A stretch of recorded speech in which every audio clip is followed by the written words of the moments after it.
Success కి short cuts ఏమీ లేవు. కష్టపడడం ఒక్కటే దానికి మార్గం. ఓటమి గురించే ఆలోచిస్తూ కూర్చుంటే అపజయాలే ఎదురవుతాయి. గెలుపు గురించిన వ్యూహాలు రూపొందిస్తే విజయాలు సాధ్యమవుతాయి. నీలోని బలహీనతలన్నీ ఈ క్షణమే విడిచిపెట్టు. నవ ఉషోదయం నీకోసం ఎదురుచూస్తోంది. మన జీవితంలో మార్పు వచ్చేది మన ఆలోచనల వల్లే గాని ఎవరో మనుషుల వల్ల కాదు. పోరాటం చేయాలి. మనల్ని బాధ పెట్టే సమస్యలపైన, మన జీవితంలోని కష్టాలపైన. ఒక మనిషి యొక్క నిజమైన సంపద ఆస్తి ఐశ్వర్యాలు కాదు, ఆరోగ్యం. దాన్ని ఒక్కటి కాపాడుకుంటే చాలు, మన దగ్గర అన్నీ ఉన్నట్టే. జీవితంలో గెలవాలంటే కండబలం కన్నా బుద్ధిబలం ఎక్కువ ఉపయోగించాలి. ఎప్పుడూ నాతో ఇది చేయలేవు అని చెప్పకు. నువ్వు తప్పు అని ప్రూవ్ చెయ్యడానికైనా నేను సాధించి తీరుతాను. ఒక మనిషి యొక్క మంచితనాన్ని నిర్ణయించేవి అతడి ప్రవర్తన, మాటలు, ఇంకా వ్యక్తిత్వం మాత్రమే.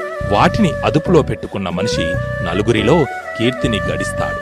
అతిగా ఆలోచించడం అనేది నిజంగా చాలా చెడ్డ అలవాటు. అది ఏమీ లేని సమస్యను కూడా పెద్దగా చూపించి మనకు తలనొప్పి తెప్పిస్తుంది.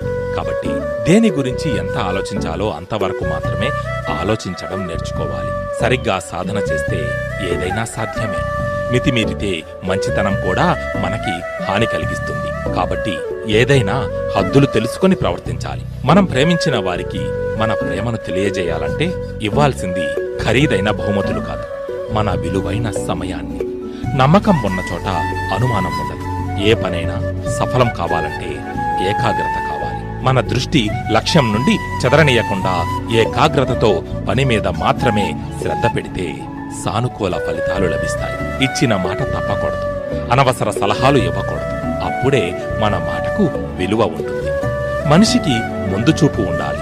రేపటి పరిస్థితులను ఈరోజే అంచనా వేసి వాటికి తగినట్టుగా పావులు కదిపి నిరంతరం అప్రమత్తంగా ఉండే మనిషికి అద్భుతమైన భవిష్యత్తు ఉంటుంది.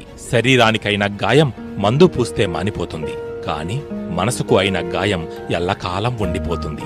కాబట్టి ఎప్పుడు ఎవ్వరిని నొప్పించేటట్టు మాట్లాడకూడదు. ఎవరైతే నేనే అందరికన్నా తెలివైన వాణ్ణి అనుకుంటాడో వాడిని మించిన మూర్ఖుడు ఇంకొకడు ఉండడు.